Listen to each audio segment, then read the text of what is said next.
സുരേഷ് കുമാർ, നോക്കൂ, ഇവിടെ ഇപ്പോൾ തെരഞ്ഞെടുപ്പിന് പിന്നാലെയാണ് വോട്ടൊക്കെ വേറെ വഴിക്ക് പോയി, ഇങ്ങനെയാണെങ്കിൽ ഞങ്ങളും ആ സമീപനം സ്വീകരിക്കും എന്ന ഒരു നിലപാട് സ്വീകരിക്കപ്പെടുന്നത്. വോട്ട് അഭ്യർത്ഥിക്കുക എന്നതിനപ്പുറം ഇത്തരം നിലപാടുകൾ രാഷ്ട്രീയ പാർട്ടികളിൽ നിന്ന് ഉണ്ടാകുന്നു, അല്ലെങ്കിൽ അതിൻ്റെ ഭാഗമായവരിൽ നിന്ന് ഉണ്ടാകുന്നു എന്നത് എങ്ങനെ നമ്മൾ കാണണം? അതെന്തൊരു ഭീതിതമായ ഒരു സാഹചര്യമാണ്. എങ്ങനെയാണ് താങ്കൾ ഇപ്പോഴുണ്ടാകുന്ന ഈ സംഭവ വികാസങ്ങളെ നോക്കിക്കാണുന്നത്? ഇന്ത്യ മഹാരാജ്യത്ത് RSSും സംഘപരിവാര സംഘടനകളും BJP ഉൾപ്പെടുന്നവരുടെ സംഘപരിവാര സംഘടനകൾ അവരുടെ ഒരു പ്രവർത്തന ശൈലിയും രീതിയും ഉണ്ട്. ആ പ്രവർത്തന ശൈലിയിലും രീതിക്കകത്തും ക്രൈസ്തവ മിഷണറിമാരെയും ക്രൈസ്തവ സഭകളെയും അതുപോലെ തന്നെ പാർശ്വവൽക്കരിക്കപ്പെട്ട ജനവിഭാഗത്തെയും ഒക്കെ അവർ ഏത് വീക്ഷണകോണിലൂടെയാണ് നോക്കിക്കാണുന്നത് എന്നതിന്റെ ഏറ്റവും ഉത്തമമായ ദൃഷ്ടാന്തമാണ് ഇന്നലെ ഇന്നുമായിട്ടൊക്കെ സംഭവിച്ചുകൊണ്ടിരിക്കുന്നത്. അവിടെ ഇപ്പൊ ശ്രീമാൻ PC ജോർജും അദ്ദേഹത്തിന്റെ മകനും കാണിക്കുന്നത് ഒരു അധിക ചാമ്പ്യന്മാരായി തീരുന്നതിന് വേണ്ടിയിട്ടുള്ള ഏറ്റവും പ്രധാനപ്പെട്ട ഒരു സംഗതിയാണ് അവരുടെ ഭാഗത്ത് നിന്ന് ഉണ്ടായിക്കൊണ്ടിരിക്കുന്നത്. വലിയ വെളിച്ചപ്പാടാകുന്നതിന് വേണ്ടിയിട്ടുള്ള വലിയ നീക്കമാണ് അവർ നടത്തുന്നത്. ഞാൻ മുൻപേ എന്ന രൂപത്തിൽ പുരോഹിതന്മാരെ, പിതാക്കന്മാരെ ഒക്കെ എന്തെങ്കിലും തരത്തിലുള്ള അനാവശ്യങ്ങൾ തെറി വിളിച്ചു പറഞ്ഞു കഴിഞ്ഞാൽ ഞങ്ങൾ ആ പാർട്ടിക്കകത്ത് ഏറ്റവും വലിയ ചാമ്പ്യന്മാരായി തീരുമെന്ന അവരുടെ മിഥ്യാധാരണയാണ് അവരെ കൊണ്ട് ഇത്തരം കാര്യങ്ങളിൽ പ്രേരിപ്പിക്കുന്നത്. നിങ്ങൾ നോക്കൂ, ഇത് തന്നെയാണ്, ഇതിനേക്കാൾ ഭീകരമായ രൂപമാണ്. ഇത് ടെസ്റ്റ് ഡോസ് ആണ്. ഇതിനേക്കാൾ ഭീകരമായ രൂപമാണ്. ഞങ്ങൾ വോട്ട് ചെയ്തില്ല എങ്കിൽ, അല്ലെങ്കിൽ ഞങ്ങൾ മുന്നോട്ട് വെക്കുന്ന തിട്ടൂരം നിങ്ങൾ പാലിച്ചില്ല എങ്കിൽ ഞങ്ങൾ എടുക്കാൻ പോകുന്ന ആയുധങ്ങൾ ഏതൊക്കെയാണ് എന്നത് ഒന്നൊന്നായി അവർ മൂർച്ച കൂട്ടിക്കൊണ്ടിരിക്കുകയാണ്. ഇതിന്റെ ഭീകരമായ രൂപമാണ് ഉത്തരേന്ത്യയിലെ പല സംസ്ഥാനങ്ങളിലും നടക്കുന്നത്. അത് ഛത്തീസ്ഗഡിലായിരുന്നാലും ശരി, രാജസ്ഥാനിലായിരുന്നാലും ശരി, അതുപോലെ തന്നെ മറ്റു പല സംസ്ഥാനങ്ങളിലും ഇപ്പോ ഏറ്റവും നമുക്ക് നോക്കിക്കാണാൻ കഴിയുന്ന ഏറ്റവും ഭീകരമായിട്ടുള്ള ചില കാഴ്ചകളുണ്ട്. അത് ഒറീസയിൽ ആ പിഞ്ചു കുഞ്ഞുങ്ങളെ അടക്കം തീ കൊളുത്തി കൊലപ്പെടുത്തിയത് മുതൽ ഇങ്ങോട്ട് പാലായനം ചെയ്യുന്ന സഭകൾക്കകത്ത് കയറി യാതൊരുവിധ മര്യാദയ്ക്ക് വളരെ ശാന്തരായി പ്രാർത്ഥിച്ചു കൊണ്ടിരിക്കുന്ന ആളുകളെ യാതൊരുവിധ പ്രകോപനവും ഇല്ലാതെ അവിടെ കൂവി വിളിച്ചുകൊണ്ട് വന്ന് അവരെ ആക്രമിക്കുക, അടിച്ചോടിക്കുക, അവരെ മേൽ കടുത്ത ആരോപണങ്ങൾ ചൊരിഞ്ഞ് അവരെ വളരെ ഭീകരമായി വേട്ടയാടുന്ന സമീപനം RSS കഴിഞ്ഞ കുറെ കാലമായി സംഘപരിവാര ശക്തികൾ ഇന്ത്യ മഹാരാജ്യത്ത് നേതൃത്വം കൊടുത്തുകൊണ്ട് നിൽക്കുകയാണ്. എന്തൊക്കെ പറഞ്ഞിരുട്ടുകൊണ്ട് ഓട്ടയടയ്ക്കാൻ ശ്രമിച്ചാലും അത് ഫാക്റ്റാണ്, വസ്തുതയാണ്. ആ വസ്തുത നിലനിൽക്കുന്നിടത്തോളം കാലം ഇവർക്കെതിരായി എല്ലാ തരത്തിലുമുള്ള ബഹുജന രോക്ഷം, അതായത് നമുക്ക് എല്ലാവർക്കും അറിയാം, ഭരണഘടന ഉറപ്പ് നൽകുന്ന ആരാധനാ സ്വാതന്ത്ര്യം അടക്കമുള്ള കാര്യങ്ങളിലേക്ക് ഇവർ നടത്തുന്ന കടന്നുകയറ്റമുണ്ട്. ആ കടന്നുകയറ്റം ഒറ്റക്കെട്ടായി ചെറുതോൽപ്പിക്കപ്പെടേണ്ടതാണ്.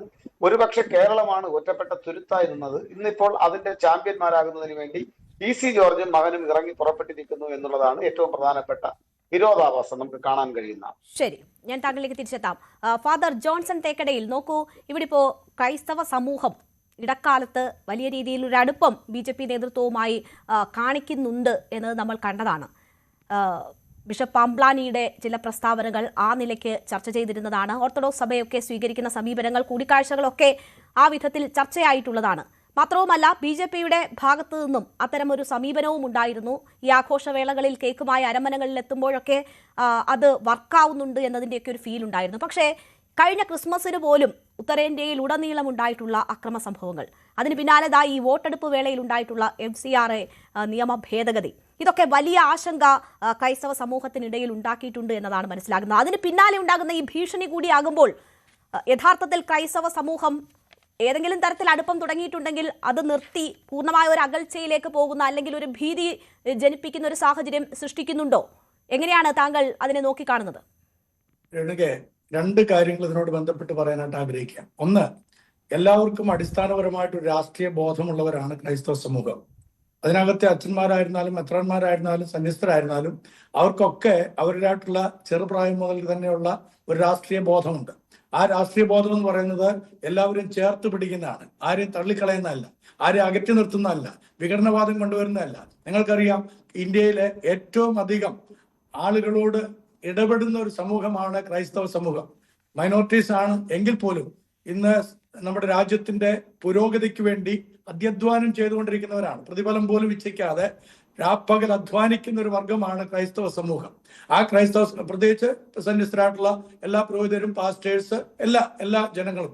അപ്പൊ അങ്ങനെയുള്ള ജനത്തെ ഭീതിയിലാഴ്ത്തുന്ന തരത്തിലുള്ള പ്രവർത്തനങ്ങൾ നടത്തുകയും കേരളത്തിൽ വന്നിട്ട് യാതൊരു വിധത്തിൽ കുഴപ്പമില്ല, ഞങ്ങൾ നിങ്ങളുടെ അളിയന്മാരാണ് എന്നുള്ള ധാരണയിൽ ചില ആളുകൾ വരികയും ചെയ്യുമ്പോൾ അവരെ ഞങ്ങള് നിർത്തേണ്ടുന്ന സ്ഥാനത്ത് നിർത്താൻ തക്കോണം ഞങ്ങൾക്കറിയാം. അവർ കൊണ്ടുവരുന്ന കേക്കുകളോ അല്ലെങ്കിൽ മധുര പലഹാരങ്ങളോ അതൊന്നും ഞങ്ങൾക്ക് എന്താ പറയുന്നത് തിരസ്കരിക്കേണ്ട ആവശ്യമില്ല. കാരണം ഞങ്ങൾ എല്ലാവരെയും അടുപ്പിക്കുന്നവരാണ്, ഒരുമിപ്പിക്കുന്നവരാണ്. ഞങ്ങൾ ആരെ അകറ്റുന്നവരല്ല, എല്ലാവരെയും ഒരുമിപ്പിക്കുന്നവരാണ്. നമുക്ക് ഒരു കാര്യം തന്നെ ചിന്തിക്കാം. ഇപ്പം ഷോൺ ജോർജ് പറഞ്ഞായിട്ടുള്ള ഒരു പ്രസ്താവന നിങ്ങൾ ശ്രദ്ധിച്ചു കാണും. ഞാൻ ഈ ദീപിക പത്രവുമായിട്ട് എങ്ങനെയാണ്, അല്ലെങ്കിൽ ദീപപത്രം കണ്ടിട്ടുള്ള അമിത്ഷാജിയുടെ അടുക്കൽ എങ്ങനെയാണ് ക്രിസ്തീയ സഭയ്ക്ക് വേണ്ടിയിട്ട് പോയി വാദിക്കുക എന്ന് ഞാൻ ചോദിക്കട്ടെ. ഈ പ്രശ്നങ്ങൾ ഉണ്ടാക്കുന്ന ആരാ? ക്രൈസ്തവ സഭയെയും സമൂഹത്തെയും ഭീതിപ്പെടുത്തുന്ന ആരാ? എന്നിട്ട് അമിത്ഷായെ പ്ലീസ് ചെയ്യുക എന്നുള്ളതാണോ ഇതിനകത്ത് ഏറ്റവും വലിയ ഷോണിന്റെ പ്രശ്നം? ആണോ? ആദ്യമേ അവർ കാണിച്ചു തരേണ്ടുന്നത് ഈ രാജ്യത്തിന്റെ പുരോഗതിക്ക് വേണ്ടി അധ്വാനിക്കുന്നവർ ഭയം കൂടാതെ അവർക്ക് ജീവിക്കുവാനും പ്രവർത്തിക്കാനുള്ള സാധ്യത എല്ലാ സംസ്ഥാനങ്ങളിലും ഉരുവാക്കുക എന്നുള്ളതാണ്. പ്രത്യേകിച്ച് BJP ഭരിക്കുന്നവരുള്ള സംസ്ഥാനങ്ങളിൽ. കേരളത്തിൽ നിന്ന് തന്നെ ചില ആളുകള് ഇവിടുത്തെ മെഡിക്കൽ ടീമുകളൊക്കെ, എനിക്കറിയാം, എന്റെയൊക്കെ ഇടവകളിൽ നിന്നൊക്കെ പോയിട്ടുണ്ട്. മെഡിക്കൽ ടീമുകൾ അവിടെ ചെന്ന് കഴിഞ്ഞാൽ അവിടെ ഇവരെ ഇൻവൈറ്റ് ചെയ്തിരിക്കുന്ന ആളുകൾ പറയുന്നത്, ഞങ്ങളെ നിങ്ങൾ അച്ഛന്മാരെന്നോ സിസ്റ്റേഴ്സ് എന്നോ അല്ലെങ്കിൽ പാസ്റ്റേഴ്സ് എന്നോ അഭിസംബോധന ചെയ്യരുത്. കാരണം ഭയമാണ്. അപ്പൊ അങ്ങനെ ഭയന്ന് കഴിയേണ്ടതായ ഒരു കൂട്ടരാണോ ക്രൈസ്തവ സമൂഹം? എന്നിട്ട് ഇവിടെ വന്നിട്ട് പറയുകയാണ്, നിങ്ങളുടെ സംരക്ഷകരാണ് ഞങ്ങൾ, 2.5% നിങ്ങളെ ഞങ്ങളാണ് താങ്ങി നിർത്തുന്നത്. എന്തൊരു അർത്ഥഹീനമായിട്ടുള്ള വാക്കുകളാ അദ്ദേഹം പറഞ്ഞത്.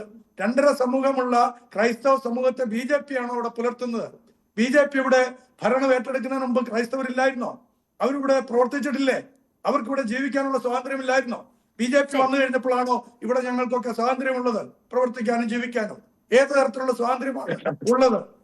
ഇതൊക്കെ നമ്മൾ പല പ്രാവശ്യം ചർച്ച ചെയ്തിട്ടുള്ള. ഛത്തീസ്ഗഡിലാണെങ്കിലും നിങ്ങൾ അവിടെ ചെന്ന് നോക്കണം.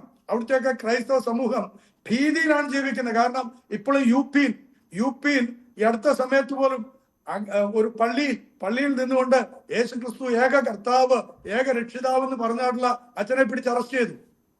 ഇന്നാണ് അതിന്റെ ബെയിലെല്ലാം ലഭിച്ച് പുറത്തേക്ക് ഇറങ്ങിയിരിക്കുന്നത്. ഒന്ന് ആലോചിച്ച് നോക്കിയേ. ഇതുപോലെയുള്ള പ്രവർത്തനങ്ങൾ നടത്തുകയും അതിനകത്ത് ഒരുപാട് ദുഷ്ടതരങ്ങൾ അവിടെ കാണിക്കുകയും ഇവിടെ വന്നിട്ട് ഞങ്ങൾ നിങ്ങളോടൊപ്പം ഉണ്ട് കേട്ടോ എന്ന് പറഞ്ഞാൽ വിശ്വസിക്കാൻ തക്കവണ്ണം ഞങ്ങൾ അത്ര ബുദ്ധിഹീനരാണോ രേണുക? തീർച്ചയായും ആണോ? തീർച്ചയായും. നന്ദു എന്നോടാണ് ചോദിക്കുന്നതെങ്കിലും മറുപടി പറയേണ്ടത് താങ്കളാണ്. നോക്കൂ, ഇത് നമുക്കറിയാം, ഛത്തീസ്ഗഡിൽ കന്യാസ്ത്രീകൾ അറസ്റ്റിലായ സംഭവം അറിയാം. പിന്നീട് വലിയ സമ്മർദ്ദം സംസ്ഥാന. കൂടുതൽ വാർത്തകൾക്ക് News 18 Keralam YouTube channel subscribe ചെയ്യുക.